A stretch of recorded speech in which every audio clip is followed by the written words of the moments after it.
20वीं सदी के मारूफ शायर, मुसन्निफ, फ़लसफ़ी, कानूनदान, सियासतदान, मुस्लिम सूफ़ी और तहरीक पाकिस्तान की अहम तरीन शख्सियत डॉक्टर सर अल्लामा मोहम्मद इकबाल को पाकिस्तान के कौमी शायर की हैसियत हासिल है। लेकिन इनकी कामयाब फ़नी ज़िंदगी के बरक्स इनकी अज़दवाजी ज़िंदगी हमेशा उतार चढ़ाव का शिकार रही। इकबाल ने अपनी ज़िंदगी में 3 ख़वातीन से शादी की और एक औरत को दिल से चाहा। ताहम क़राइन बताते हैं कि वो रोमानवी मामलात में तज़ादात और कसम पुरसी का शिकार ही रहे। इकबाल की रोमानवी ज़िंदगी एक हवाले से कई और मशरक़ी शायरों से मुख्तलिफ न थी, जिनकी महबूबा कभी इनकी बीवी न बन सकी और बीवी कभी महबूबा न बन सकी। इकबाल की पहली बीवी करीम बीबी का ताल्लुक़ गुजरात के एक मुअज़्ज़िज़ और नामवर घराने से था। इकबाल और करीम बीबी रिश्ता अज़वाज में मुंसलिक हुए। उस वक्त इकबाल की उम्र महज 18 बरस जबकि करीम बीबी 21 बरस की थी। आला तलीम की गर्ज से इकबाल अपनी बीवी को हिंदुस्तान में छोड़कर सन 1905 में बरतानिया चले गए और 3 साल बाद वापस लौटे। करीम बीबी के वतन से इकबाल की सबसे बड़ी औलाद आफ्ताब इकबाल और बेटी महराज बीबी ने जन्म लिया। बाज़ मौरख़ीन के मुताबिक ज़हनी हमाहंगी के फुक़दान की वजह से गालिबन सन 1913 में दोनों की अलहदगी हो गई। ताहम इकबाल ज़िंदगी भर इन्हें नानो नुक्का देते रहे। दूसरी तरफ बाज़ मुसन्निफ़ इसकी तरदीद करते हैं। बहरहाल करीम बीबी ने सन 1947 में वफ़ात पाई। कनाडा में मुकीम एक माहिर नफ्सियात डॉक्टर खालिद सुहेल ने एक महबूबा, 3 बीवियाँ और 4 शादियों के उन्वान से अपने मज़मून में अल्लामा मोहम्मद इकबाल की ज़िंदगी के नफ्सियाती पहलुओं पर खुलकर लिखा है। बकौल डॉक्टर खालिद, जब हम शायर मशरिक़ अल्लामा मोहम्मद इकबाल की ज़िंदगी का नफ्सियाती मुताला करते हैं तो हमें एहसास होता है कि वो हसास दिल, ज़हीन दिमाग और पुरकशिश शख्सियत रखने के बावजूद बहुत से रोमानवी तज़ादात का शिकार होकर उम्र भर एक दाखिली कर्ब और अजियत को बर्दाश्त करते रहे। इकबाल की शख्सियत के ढके छुपे नफ्सियाती तज़ादात उस वक्त उभर कर सामने आए जब वो आला तालीम हासिल करने के लिए बर्र सग़ीर से यूरोप तशरीफ़ ले गए।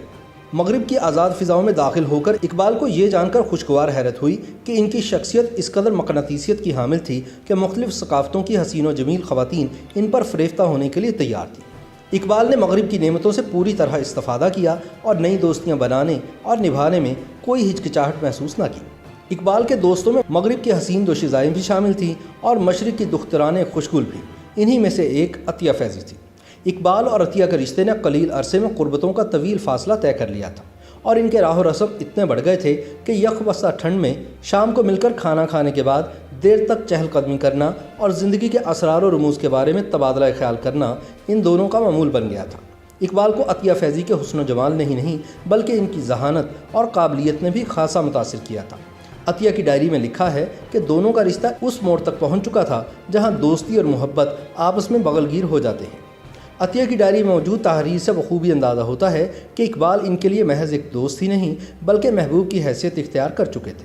इकबाल की वफ़ात के तकरीबन 10 बरस बाद अतिया फैज़ी ने अपनी एक तहरीर में हिंदुस्तान की अरेंज्ड मैरिजेस की रिवायत पर ज़बरदस्त नुक्ताचीनी की और अपने दरीना दोस्त अल्लामा मोहम्मद इकबाल की शादी को इनके लिए बेरहम सदमा करार दिया। करीबन सन 1908 में जब इकबाल अपनी तालीम ख़त्म करके हिंदुस्तान वापस लौटे तो इन्हें एक नफ्सियाती बहरान का सामना करना पड़ा। वो अपने रिवायती माहौल और नागुफ्तावे हालात से इतने दिल गिरफ्तार हुए कि घर और मुल्क से भाग जाने के बारे में संजीदगी से सोचने लगे। इन्हीं दिनों इकबाल ने अतिया फैज़ी को ख़त लिखा जिसमें इन्होंने अपनी ज़हनी अजियत का कुछ हद तक ज़िम्मेदार अपनी बीवी को करार दिया। अतिया ने इस दुख भरे ख़त का नहायत हमदर्दाना जवाब दिया और इकबाल को मशवरा दिया कि वो अपने करीबी दोस्तों से रुजू करें और उनसे नफ्सियाती मदद मांगें। इकबाल ने तो इशारतन लिख डाला कि वो अपनी बीवी से नाखुश हैं, लेकिन बिलाशुबा अतिया भी एक तजुर्बाकार और जहांदीदा औरत थी। वो एक दुखी शायर, रंजीदा फ़िलासफ़र और परेशान हाल शख्स को अपना शरीक सफ़र बनाने का रिस्क लेने को तैयार ना थी। इकबाल को जब अंदाज़ा हुआ कि अतिया इन्हें अपनाने को तैयार नहीं तो ये बहुत परेशान हुए। इस नफ्सियाती बहरान से निकलने के लिए इकबाल ने दूसरी शादी का फ़ैसला किया और किसी के मशवरे पर सरदार बेगम से निकाह कर लिया। शूमिया किस्मत के निकाह के बाद अभी रुखसती नहीं हुई थी कि इकबाल को गुमनाम खतूत मौसूल होना शुरू हो गए जिनमें सरदार बेगम के किरदार पर कीचड़ उछाला गया। इन खतूत में ऐसे वाक़यात का तज़किरा किया गया जिनसे साबित होता कि खाकम बदहन सरदार बेगम का किरदार अच्छा नहीं था। पहली बीवी से ज़हनी अदम मुताबकत और फिर अतिया की बेतनाई से दिलबर्दाश्ता इकबाल इन खतूत से इस कदर बदज़न हुए कि इन्होंने सरदार बेगम को तलाक देने का फ़ैसला कर लिया, लेकिन कानूनन इस पर कभी अमल दरामद न कर सके। सन 1913 में इकबाल को लुधियाना से एक और रिश्ता आ गया। ये रिश्ता वहाँ के मशहूर डॉक्टर सुबहान अली की बेटी मुख्तार बेगम का था। इकबाल ने दुल्हन देखे बगैर बड़े जोश व खरोश से मुख्तार बेगम से शादी कर ली। जब इकबाल ने नई नवेली दुल्हन का घूंघट उठाया तो हवास बाख्ता हो गए। मुख्तार बेगम वाजबी शक्ल सूरत की मालिक थी और इनमें ऐसी कोई खुसूसियत मौजूद न थी जिसका तज़किरा इकबाल की हमशीरा ने किया था। किस्सा मुख्तसर, मुख्तार बेगम से मिलकर इकबाल के ख्वाबों का शीश महल चिकनाचूर हो गया। कई बरस तक इस जोड़े के यहाँ औलाद पैदा न हुई और बदकिस्मती से मुख्तार बेगम दौरान ज़चगी इंतकाल कर गई। इकबाल के घर वालिद और बहन की मर्जी से आई हुई 2 बीवियाँ करीम बीवी और मुख्तार बेगम मौजूद थीं, जबकि इनकी तीसरी मनकूहा सरदार बेगम भी रुखसती के इंतज़ार में थी। अगरचे इकबाल गुमनाम खतूत के हवाले से सरदार बेगम को किसी सूरत घर नहीं लाना चाहते थे, लेकिन जब इनके दोस्तों ने सरदार बेगम की पाकदामनी की गवाही दी और फिर गुमनाम खतूत वाली साजिश का भेद भी खुल गया तो एहसास गुनाह और नदामत से मगलूब होकर इकबाल ने अपनी मनकूहा सरदार बेगम को घर लाने का फैसला कर लिया। दरअसल इकबाल को सरदार बेगम के खिलाफ गुमनाम खतूत इन्हीं के ख़ानदान की एक औरत लिख रही थी। इकबाल को कल्ब था कि वो दिल ही दिल में सरदार बेगम को तलाक दे चुके हैं। ऐसे में इकबाल को बाज़ दोस्तों ने हलाला का मशवरा दिया, लेकिन इकबाल हलाला के तसव्वुर से मज़ीद कश्मकश में मुब्तला हो गए। एक मौलाना ने यह फतवा देकर हलाला के हवाले से इकबाल की ज़हनी कश्मकश ख़त्म कर दी कि इन पर हलाला का शरई कानून इसलिए लागू नहीं होता क्योंकि दोनों का सिर्फ निकाह हुआ था और रुखसती नहीं हुई थी। बहरहाल इकबाल ने अपने ज़मीर की अदालत में सुरखरू होने के लिए सरदार बेगम को घर लाने से पहले इनसे एक दफ़ा फिर निकाह पढ़वाया। इस तरह 2 बरस के वक्फे के दौरान इकबाल ने 3 निकाह किए और मज़ीद 2 बीवियाँ इनके उक़द में आई। जब इकबाल ने अपनी दूसरी बेगम मुख्तार बेगम और तीसरी बीवी यानी सरदार बेगम को एक ही घर में रखा तो इनकी पहली बेगम करीम बीवी भी सियालकोट से अपने बच्चों आफ्ताब और मेराज बीबी के हमरा लाहौर आ गए। चुनांचे इकबाल लाहौर में अपनी 3 बीवियों और 2 बच्चों के साथ रहने लगे। एक ही छत तले 3 बीवियों का निवास ज़्यादा देर ना हुआ।